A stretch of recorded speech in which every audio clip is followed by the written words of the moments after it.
Сакам да зборувам за Јован 9 глава. Отворете си таму, нема да ја прочитаме цела глава веднаш, ама е многу интересна, заради тоа што ние знаеме дека Исус направи многу чуда, односно чудотворни знаци, ако сакате. Некои се запишани вистина, некои не се запишани, ама само 2 чуда има, реално, барем јас колку што знам во Евангелието, според Јован, за кои се употребени по една цела глава. Јован 9 е цела глава за тоа што се случува со овој слепородниот, со овој што беше роден слеп, а слично е во 6 глава од Јован, каде што се зборува за хранењето на 5000 луѓе. И таму цела глава е поставена за само едно нешто. Јас што туку сватив дека не ги направив слайдовите да доаѓаат поинт по поинт, да излегуваат, така што нема да ми се лутите дека излегуваат цели. Изгледа моја грешка, дури сега ми текна. Сакам да го читаме прво Јован 9 глава од 1 до 7 стих. Вели вака: Минувајќи виде еден човек слеп од раѓање, а неговите ученици го прашаа велејки: Рави, кој грешал, тој или неговите родителите се родил слеп? Исус одговори: ниту тој грешал, ниту неговите родители, туку тоа е за да се покажат Божјите дела врз него.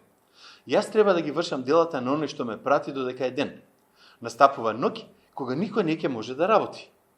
Додека сум во светот, јас сум светлина на светот. Штом го рече тоа, плукна на земја, направи кал со плунката и ги намачка со неја очите на слепиот и му рече: Оди, изми се во бањата Силоам, што значи испратен. Тој отиде, се изми и дојде гледајки. Ќе почнеме од тука, па после ќе одиме низ целиот текст тука. Значи, како можеме да ја поделиме главата? Обично, кога читаме текст, кога сакаме да го обработиме онака чекор по чекор, сакаме да видиме како е главата поделена, а овде е вака. Од 1 до 7 стих зборува за чудото што се случи. Од 8 до 12 стих читаме за неговите пријатели што го гледаат, луѓето што знаат дека е слеп, го гледаат дека сега гледа и се чудат, нешто не им е многу јасно. После од 13 до 34 стих читаме како фарисеите седнаа да го испитуваат. Всушност, реално почнаа да го тормозат, да го малтретираат. Кажи како прогледа. И кога почна да им кажуваат, тие имаа проблем со тоа. И плюс има тука 2 прашања што се појавија, ама ќе дојдеме за нив малку сега подоцна, што сакам јас да кажам. Неколку карактери или неколку групи може да видите во овој текст и ќе зборуваме за секој од нив посебно. Едната група се учениците на Исус тука, што почнуваат од самиот почеток и тие го поставуваат прашањето зошто.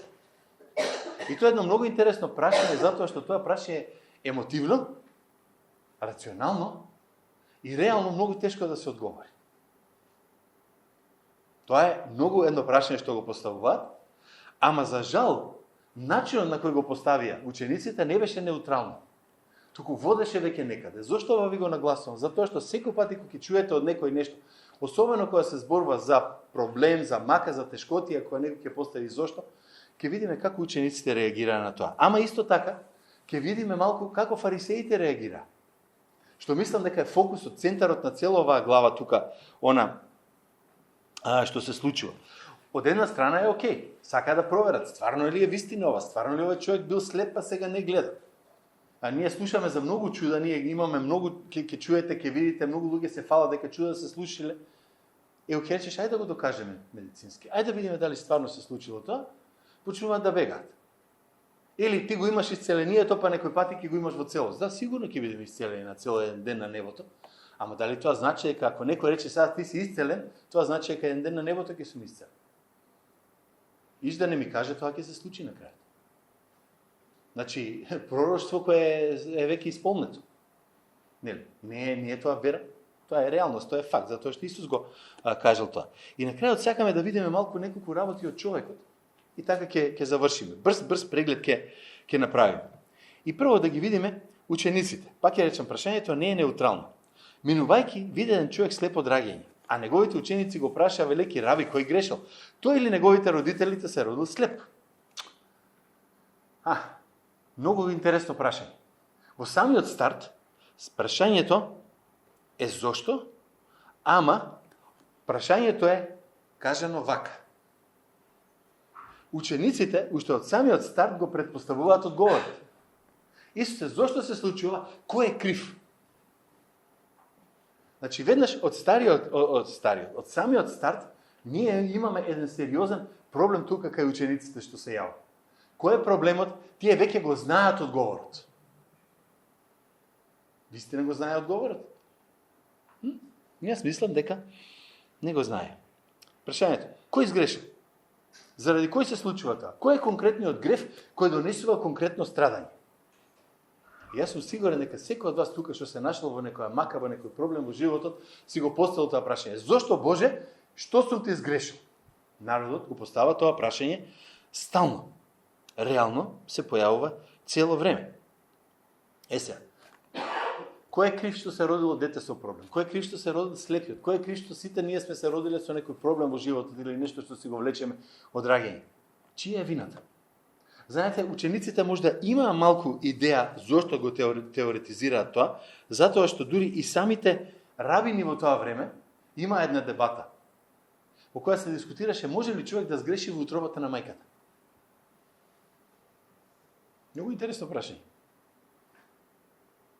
Ама, знаете, ова е она прашање што ќе го постави човек за кој никој не мисли, за кој никој не му е гајле и некој ќе го помине целиот живот обидувајќи се да го реши. Зошто? Ако Библијата зборува дека во грев сме зачнати, со други зборови дека ние си го носиме гревот од самиот почеток, тогаш не е прашањето кој сгрешил, Адам сгрешил. Ева сгреши. Ама учениците не тргнаа на тој начин. Тие тргнаа да бараат конкретна личност за конкретен проблем. Тука. Значи, секој пати проблемот е овој. Што животот ти е полош од животот на некој друг? Што имаш проблеми некој си? Нешто ти се случило и ти си го заслужил тоа што си го носиш. Ова немојте да го сваќате дека јас се бранам сега себе си заради тоа што имам дете со посебни потреби. Ова јас го зборувам рационално, сакаме да видиме што стварно Библијата кажува на оваа тема.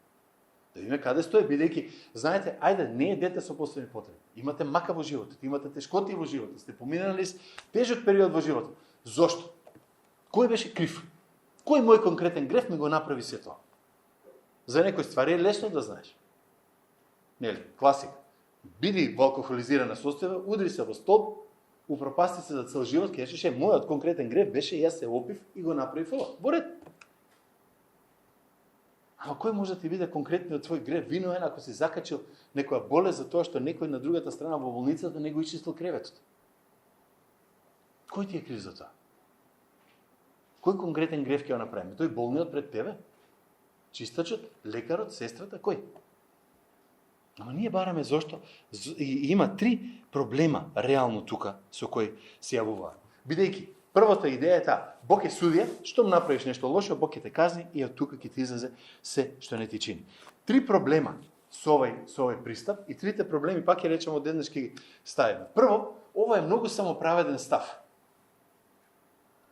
Јас немам проблем со тоа како ти што го имаш, значи ти имаш поголем греф од мојот. Кој е твојот проблем? Тоа е првото прашање кое ќе се постави тука. Има студии. Има студии кои кога работев, кога учев ова советување за психолошки расстройства, има едни студии кои кажуваат дека луѓето сакаат да му кажат на тој што страда зошто страда, бидејќи на тој начин го градат своето сопствено его.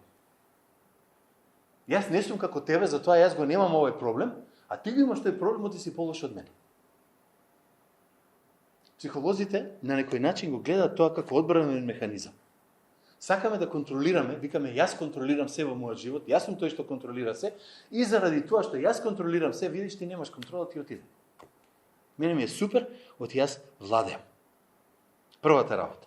Второто нешто е, кој ќе кажат дека си сгрешил и затоа имаш лош живот, реалноста не го потврдува тоа. Зошто? Имаме луѓе денеска за кои викаме Господи, зашто ги чуваш живи? Ни што се поминали, колку лоши работи направиле, колку беде направиле во животот и на крајот ќе си умрат у сон. Со сите пари, со сето богатство, со згазени 1000 луѓе под нив што упропастиле семејства и семејства, ќе си умрат мирно во сон и супер им е цел живот им поминал одлично. Не верувате, размислете, малку мали милион луѓе такви ќе сретнете, ќе сватите дека има. Ќе најдете од друга страна луѓе што на мравка не газат, викаат, па душата им излегла во животот, се испомачиле. Имале проблеми, имале маки, имале тешкоти. Едно чудо тирани никој не ги фатал. Се сеќавате на оние нацистички злосторници што беа по концентрационите кампови таму што убија милиони луѓе? Ги најдаа на 70-80 години, супер си уживале, си живееле во Аргентина, некаде таму цел живот си го поминале уживанци. Со крадено богатство од некој. И додека ги најдоа се испумре. Супер им беше. Ке најдете луѓе кои цел живот во мака и страдање ќе поминат и реалноста е дека ова не е вистина. И на крајот, на краистата, ова е екстремно сурово однесување кон оној кој страда. Зошто? Затоа што така ти треба. Јас ќе кажам така ти треба, ти ќе кажеш така ти треба. Нас ти го дал некој правото да кажеме ти заради тоа вака страдаш сега и одиш. Јас така нешто не можам да видам во Библијата. Да, ние имаме право да зборуваме за конкретен греф. Да, ние не смееме да замолчиме кога има конкретен греф, конкретен проблем, конкретно однесување.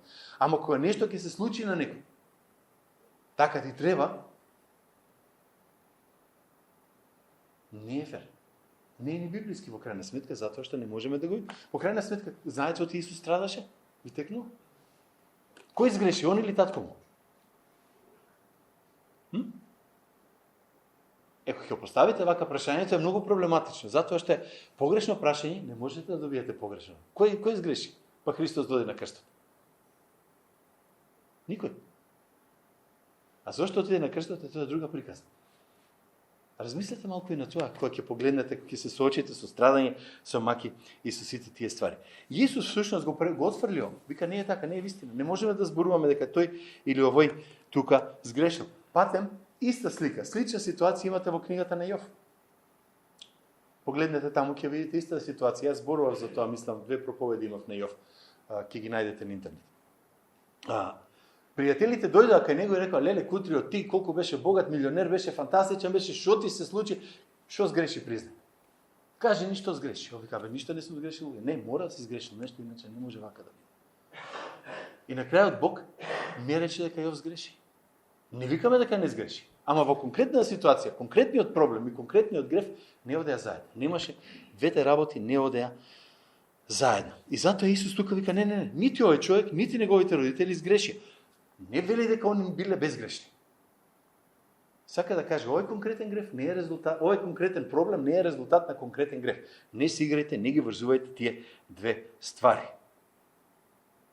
Е сега. Ама, ако сакате да го сватите овој став малку подобро, да го видиме, убаво ќе биде да го погледнеме со едно нешто друго, со едно друго место. Јас зборував за тоа, за Лука 13, не знам кога беше. Во Лука 13 има 2 случки. Дојдоа кај Исус и му рекоа: Исусе, римјаниве убија луѓе кога беа во храмот, се молеа, и дојде еден и ги уби, дојде војска и ги уби со меч. Се сеќавате на, не верувам дека се сеќавате на таа проповед, ама само да ве потсетам. Да ми вика, крвта на тие луѓе во храмот беше измешана со крвта на жртвите. Со други зборови, луѓето отидоа во храмот, луѓето отидоа да му служат на Господ, отидоа да принесат жртва, си дојдоа на богослужба, си дојдоа на црква и умреа од чиста мира, што би рекле ние. Или вика исто така паралелно, малку покасно, кулата вика Силоамска падна и уби еден куп луѓе. И реакцијата на Исус во двата случаи, ќе се сетите таму во тој текст, вика: "Добро, што мислите вие? Овие луѓе беа најлошите од сите, овие луѓе беа најгрешните од сите, па тоа им се случи?" Не, вика Исус, не беа најлошите, не беа најгрешните. Едните му служеа на Господ и загинаа. Другите си одеа по улица и загинаа. Се сеќавате на тој Кутриот наш македонец што загина во Нови Сад, што му падна од озгора, нели е таа на стрешницата? Кој изгрешил, он или татко му или родителите негови? Се случи нешто што никој не го очекуваше, човекот загина. Не можеме да кажеме зошто или како. И тоа е она што тука Исус го зборува во Лука 13 глава. Поентата на Исусе не беа полоши, беа како вас, внимавајте да не ви се случи истото. Со други зборови, не знаеш колку време имаш да си го средиш односот со Господ. Во Лука 13, јас мислам, тоа е главната поента на целата глава. Не знаеш колку време имаш за да си го средиш твојот однос со Господ. Сите ќе загинете. Вака или онака сите ќе умрете ако Исус не дојде. И затоа, тука, ќе кажеме, ако сакаме да го споредиме, е ова. Дека од една страна ние читаме во Битие 3 глава или создавање или постанок, како сакате. Неколку преводи од нашите Библии на различен начин го превезуваат. Ама знаеме од таму дека човечкиот сите маки, сите страдања, сите проблеми ни доаѓаат затоа што првите луѓе сгреши и гревот влезе во светот. Тоа не е многу јасно на сите. Тоа го знаеме. Сега, во известна смисла, значи човечкиот грев во целина, значи од Адам наваму, доведе до страдање во целина. И тоа е причината зашто живееме ние во ваков свет, кој во крајна сметка си го заслуживме. Гревот влезе во светот, гревот функционира во светот, гревот донесе ужаси, смрт, уништување, страдање, проблеми и ние си живееме во него и на основа на тоа и ние страдаме. Ама, иако гревот во целина доведе до страдање во целина општо земено, Исус не прифаќа дека индивидуалното, твоето и моето страдање е директен резултат на индивидуален грев. И сакам тука да видиме многу јасно. Не е поентата, ако овој грев го решиме, овој проблем ќе се реши. Ако тогаш. Така не функционира. Така не функционира. А тој вели вака, зошто беше роден слеп? Завика Божијето, како вика тука, да биде вика Божите дела да се покажат во него. И ова не е нешто што ние сакаме да го слушнеме. Во Јован 28:20, Римјаните 8:28. Се содейства кон добро, или се им врви кон добро на оние кои го сакаат Господ. Што значи тоа? Им врви кон добро. Не дека им е добро, не дека им е супер, не дека оди како што треба.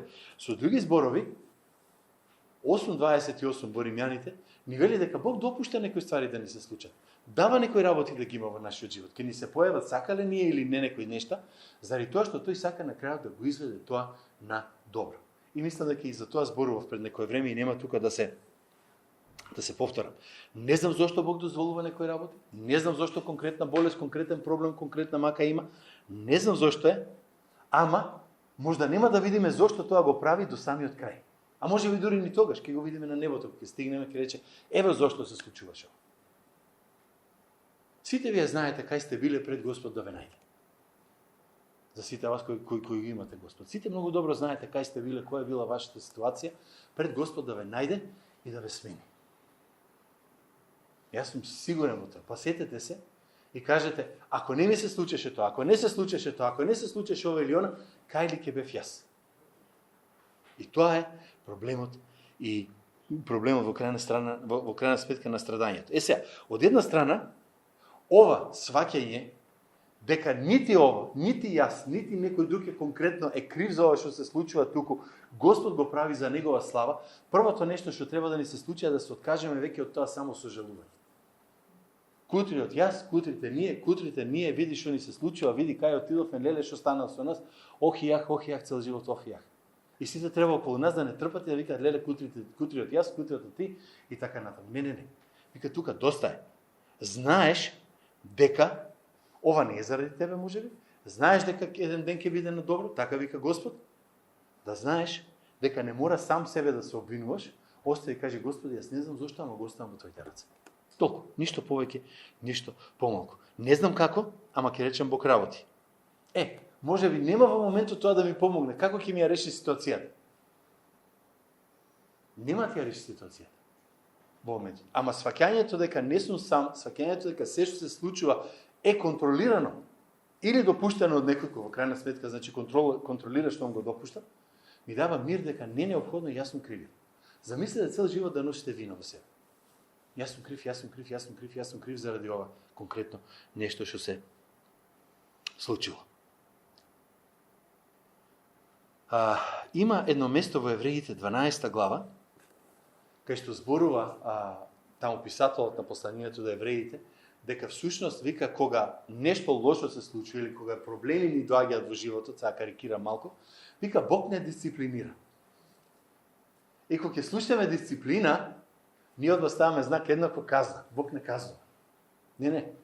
Дисциплина доаѓа од еден многу интересен збор. Гимназија. Кога лошите нешто се случуваат, Бог сака да не навежба со тоа.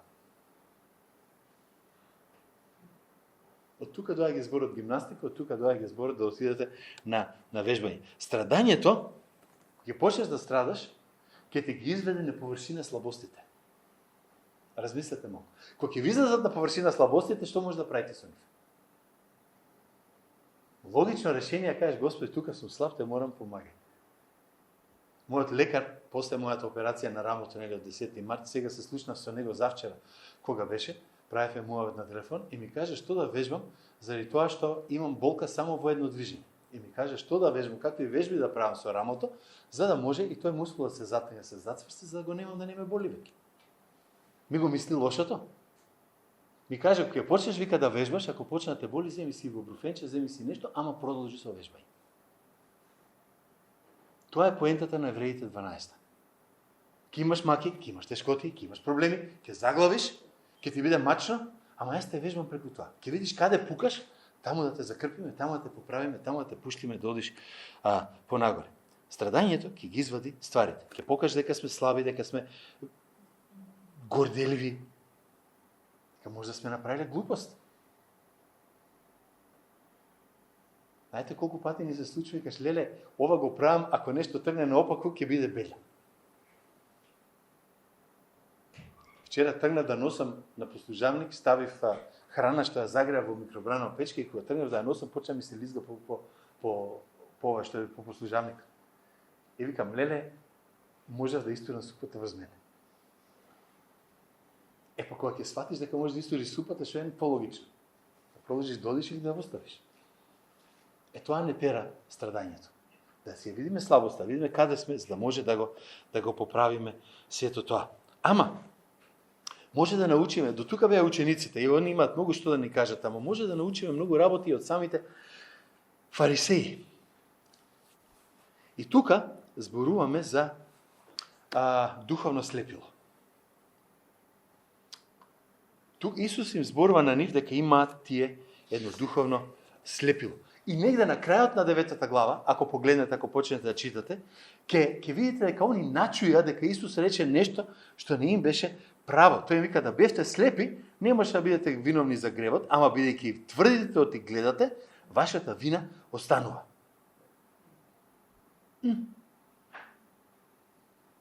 И мислам дека не случајно Јован 6 глава со хранењето на 5000 луѓе и Јован 9 глава со исцелувањето се цела глава за една конкретна работа. Бидејќи јас мислам дека во Јован 6 Исус многу јасно зборува дека тој е единствениот што може да не нахрани,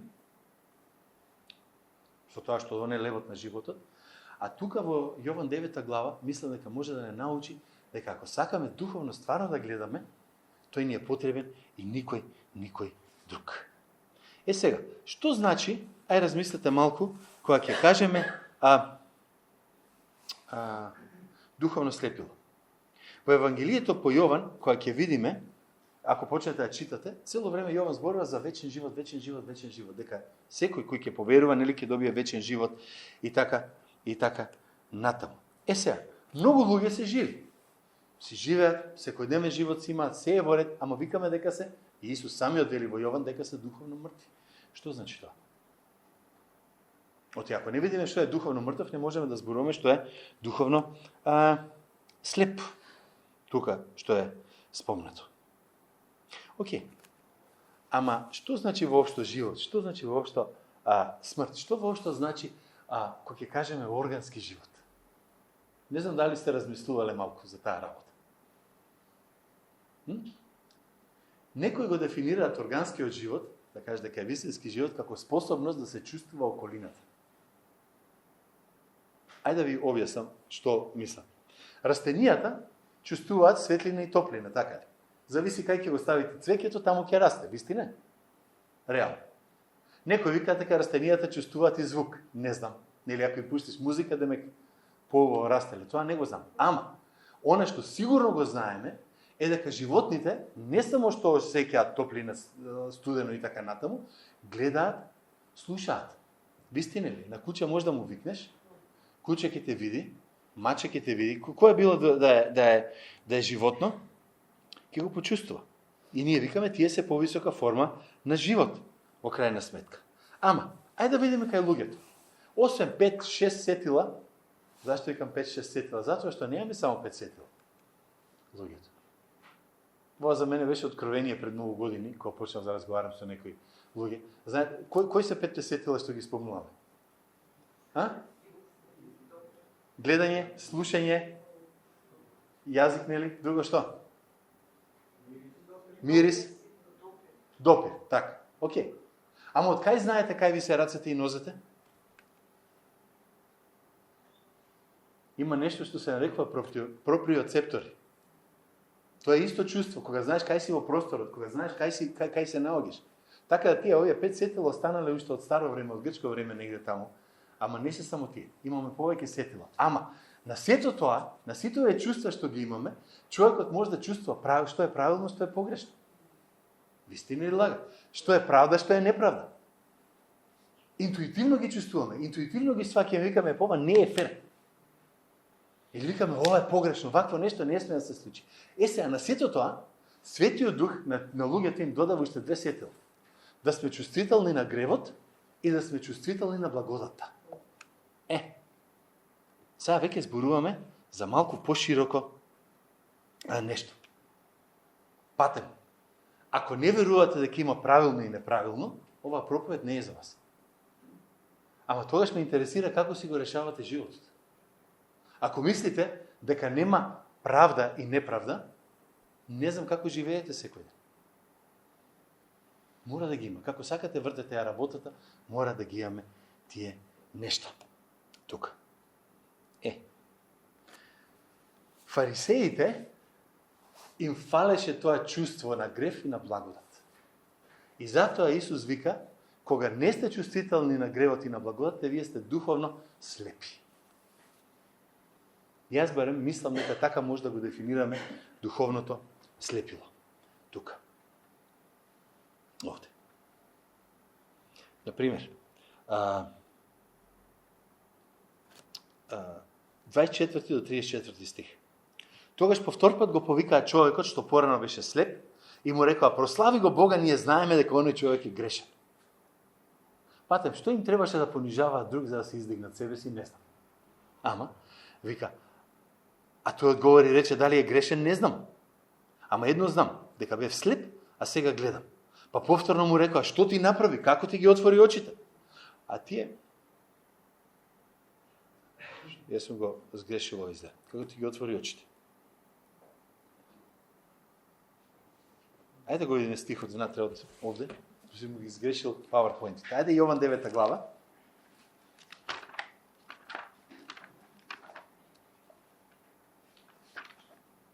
Јован 9 глава. Значи, оставете техниката, гледате колку е поубаво директно читањето. Од 24 стих па натака. Вели, тогаш повторно го повикаа човекот што беше порано слеп и му рекоа: прослави го Бога, ние знаеме дека овој човек е грешен. А тој одговори и рече: дали е грешен, не знам. Ама знам дека бев слепа, сега гледам. Пак му рекоа: што ти направи, како ти ги отвори очите? Тој им одговори: јас веќе ви реков и не чувте. Зошто сакате пак да чуете? Да не сакате можеби и вие да му станете ученици? А тие го укорија и му рекоа: ти си негов ученик, а ние сме Мојсееви ученици. Ние знаеме дека со Мојсеј говорел Бог, а овој не знаеме од каде е. Одговори човекот и им рече: тоа е и за чудење, што вие не знаете од каде е, а мене сепак ме ги отвори очите. Знаеме дека Бог не слуша грешници, но оној што го почитува Бога и ја исполнува неговата волја, него го слуша. Откако е веков, не се чуло некој да отворил очи на слепороден. И ако тој не беше од Бога, не ќе можеше да направи ништо. Одговори и му рекоа: сиот си во гревови роден, па зар ти нас ке не учиш? И го избркаа надвор. Вика тука.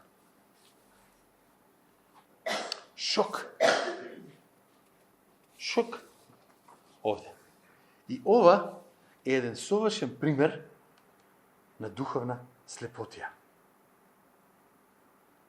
Фактот дека ти фали благодат е духовно слепило. И тоа се што мислиш дека гледаш за себе и за животот е изобличено и веќе не ти е во фокусот. Зошто е така? Ајде да видиме. Јас сум сигурен дека секој од нас во некој момент си рекол: добро де, јас не сум совршен, си имам некаква мана. Ваква, таква, наква мана, нели, ќе си кажеме, ја имаме. Ама, духовниот вид ќе ти каже: ти имаш мана.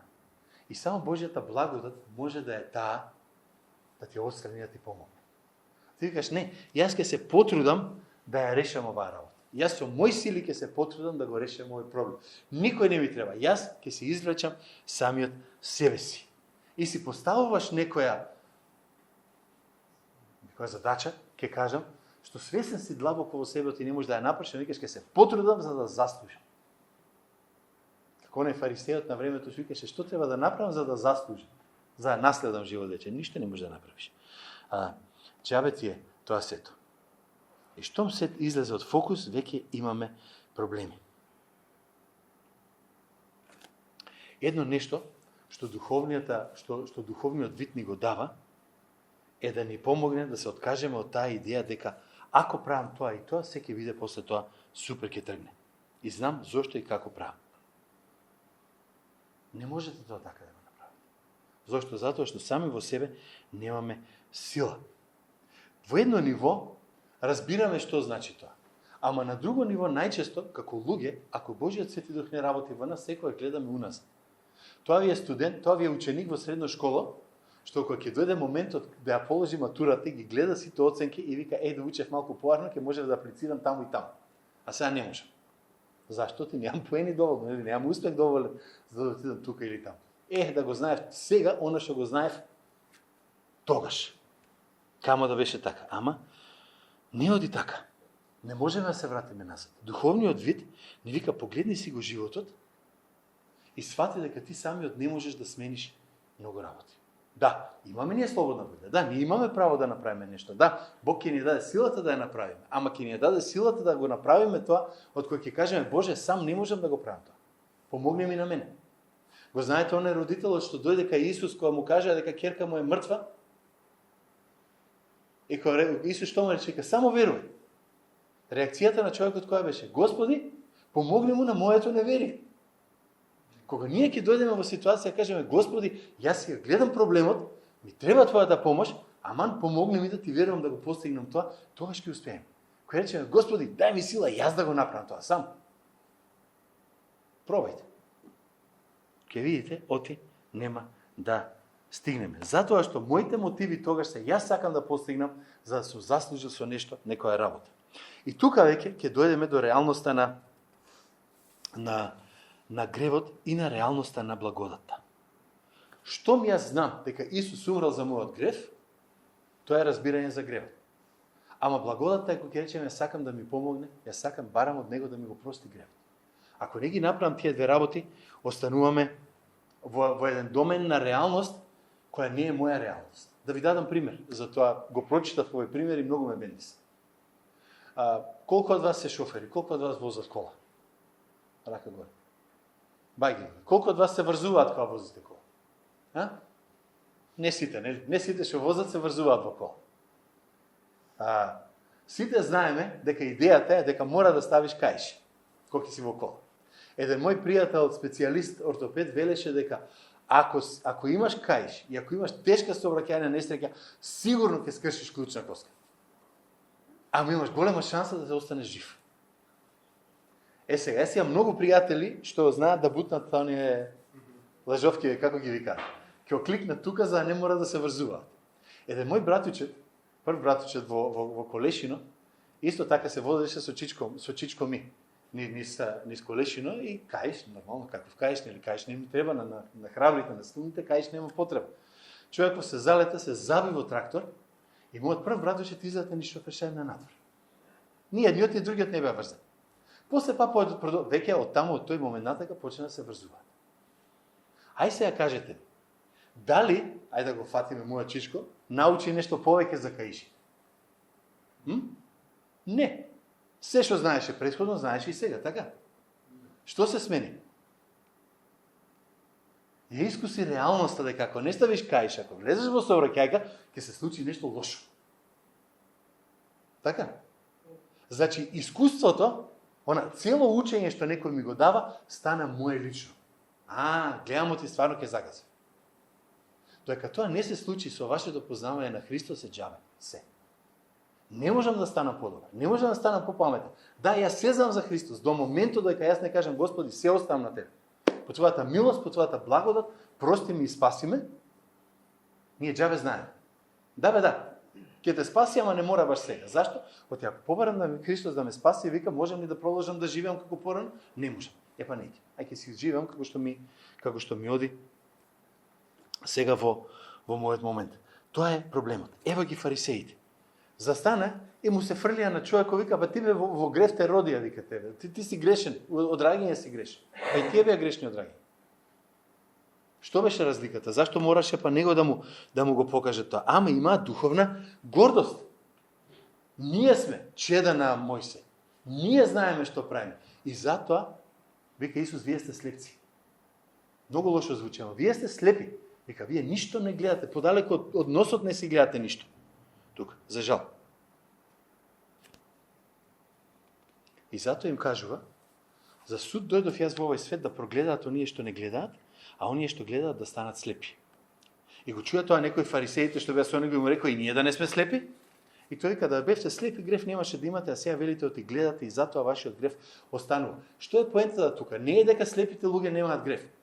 Него вика, ако може, ако гледавте, ќе сватевте колку сте грешни. Ама бидејќи затварате очи на вашиот греф, затоа не може да се спасите. И затоа Исус често ги превртува работите наопаку, знаете. Лазар, фарисејот, грешникот во храмот го текнува. Богатиот и сиромавиот кога беа. Бог вика, Лазар отиде во рацете Аврамови, во крилото Аврамови. Кога дојде во храмот не беше фарисејот, вика тој што доби опростување. Доби тој другиот. Зошто? Оти застана и рече, Господи, гледам колку не чинам. Овој другиот вика, Господи, јас имам темни наочари, јас сум слеп, јас ништо не гледам, затоа знам оти ми е супер. Така испаѓа работата тука. И не оди. И оној стихот што го спомнав со стариот, веруваш ли ти во Синот Божи? Тој одговори рече, кој е Господи за да верувам во него? Исус рече, си го видел оној што зборува со тебе, тоа е. И тогаш вика, верувам, и падне ничком пред него и му се поклони. Во реалниот свет, кога ќе почнеме да имаме проблем со гледањето, ставаме наочари. Јас прво почнав да си ги печатам моите проповеди со 12 скрипт, после ги направив со 14. Па реков, ако треба со 16 да ги печатам, ќе биде тефтер толка ферман, решив да отидам на лекар да добијам наочари. И имам пријател мој кој буквално вака гледа да си го види километражникот, а вози кола. Ама решен е да не стави наочари, па ако треба да го убие тоа. Како ви се чини таква слепотија? Ќе се луѓе тој. А како ви се чини луѓе кога им кажуваш на грев, кога им кажуваш за Господ, кој те гледа и вика супер е тоа, ама тоа не важи за мене. Буквално сам себе си ги затвара очите. Има едно место во Евангелијата каде што дојде Исус кај еден човек и му рече, вика, дај, нели, плуг да направи нешто, му ги намачка очите и му вика, гледаш ли ти? Што му рече Исус? Па што му рече човекот? Вика, гледам, ама нешто како дрва, нешто слабо ми оди. Замисли да човекот да каже, супер, гледам порано отколку порано. Тоа им се случува на луѓе кои ќе го чујат Евангелието, сакаат сами себе да се поправат, вика супер, сега ми е убаво, јас можам сам да продолжам од тука натаму, фала ти многу. Вика, гледам, се е убаво, ама не ми е доволно. Исус уште еднаш нели го допле, се сеќавате и го исцели на цело. Сега гледам како треба. Значи, нешто многу важно тука на крајот, ќе ми извините, ама слепородениот не е целосно исцелен се дека не почна да обожава. Тука вика, верувам во тебе, нели Исус се вика, и падна и му се поклони. И овде е шокантно затоа што човек евреин, кој од мали нозе сигурно беше учен дека не можеш да обожаваш човек, му се поклонува на Исус. Му беа отворени очите повеќе отколку на апостолите. Исус ги праша апостолите, што мислите, кој сум јас? Па некој викаат вака, некој викаат онака, самите не можеа да решат. Овој човек, кога му се отворија очите, физичките очи му се отворија духовните очи. Вика, верувам, и падна, вика, и го обожаваше. И обожавањето не е само пеење песни. Обожавање е растење во љубовта. Обожавање е дека утре го сакам Господа повеќе од денес. Обожавање е утре са вајле кога ќе станете, кога има нешто внатре во срцето те тера да запееш песна или да си прочиташ стих или да почнеш да се молиш, што викаш, Боже, не можам без тоа. Сакам да го направам. Тука беше човекот веќе на цело исцелен. Во моментот на цело беше исцелен. И ова е клучот. Човекот што е слеп, слепороден, ако сакате, духовно слеп, не гледа до моментот дека не почне да го обожава својот Господ. Не само да каже, јас ќе верувам, јас ќе направам, Боже, дај ми сила да бидам подобар. Не, кој ќе кажам, веќе нема ништо во мене и само ти, Господи. Тогаш почнува обожавањето. Тогаш почнува растењето во љубовта. Тука. Знаете. И сакам да завршам. Како да стигнеме? Ќе пееме песни, нели? Не. Ќе направиме нешто друго. Сакам да ве вратам назад на Исус. Кога Исус беше на земјата, имаше совршен вид. Не само совршен вид, туку имаше повеќе од вид, имаше супер вид. Се сеќавате што вика? Исус гледаше што има во срцата на луѓето. Зошто го зборам? Исус дојде на овој свет без греф. Исус дојде на овој свет без... не требаше никој да му каже вика што имаше во срцата на луѓето. Ништо немаше. Со кое можеше да го обвиниме и да кажеме дека нешто му фали. Ги гледаше мотивите, имаше совршено чувство за Бог Таткото, знаеше кога и како е, и во еден момент на крстот се системи. Дојде момент на крстот кога се буквално се стемни. Интересно е дека вика падна мрак. Сеќавате? Кога Исус таму повеќе, нели, Боже мој, зошто си ме оставил тука? Христос вика, каде е Господ? И тој го имаше тоа искуство, за ти и јас да го немаме тоа искуство. Да не мора да кажеме каде е. Јас зборував пред некоја недела на таа тема. Ако Исус не заминеше, немаше да ни го даде Светиот Дух. А Светиот Дух е денеска со нас, со секој оној кој верува во Христос. Секој ден го имаме во себе. Секој ден е оној што не води. Не може да кажеме, Боже мој, зошто си ме оставил? Дури и кога има мака.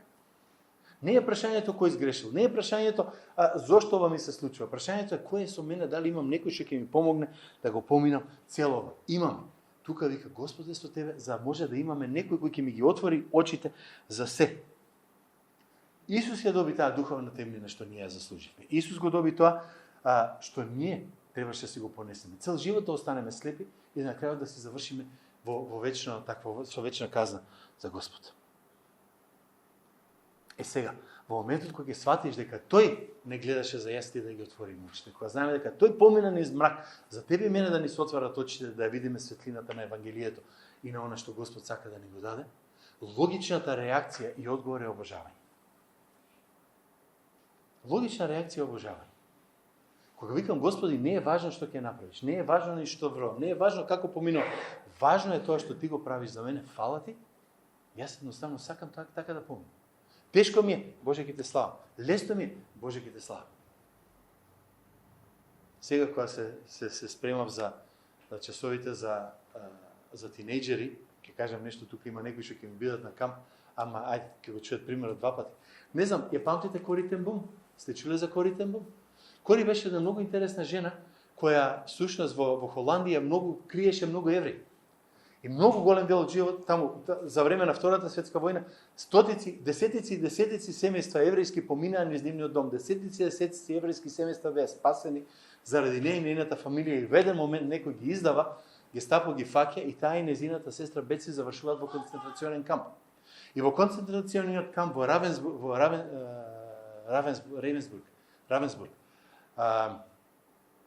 ги фрлаат во една просторија во која има стотици, да не кажем милијадници жени, одвратно место, полно со болви и со вошки. И незината сестра Беци и вика, радувај се и дај да се молиме да му благодариме на Господа за ова што сме тука. И реакцијата на Кори е, како да благодарам кога тука ми е гадно. И Беци вика, ма Кори, дали не сваќаш дека заради овие вошки и болви никој не влегува од чувариите од дека нас? И тогаш таа сваќа дека тоа е единствената причина зашто тие можат да отворат Библија што ја прошверцале и да им сведочат на тие жени да им кажат за Господ. Ја кажи Боже, фала ти за вошките и болвите. Ако навистина Господ не е во срцето и не каже Боже, сваќам што сакаш да направиш. Нека Господ ни даде да ни се отворат очите, ако некој има што е духовно слеп, баре од Господа. Ако не ти е јасно, разговарај со некој од нас, не сакаме темни. Не сакаме светлината која Господ може да ни ја даде. Амин.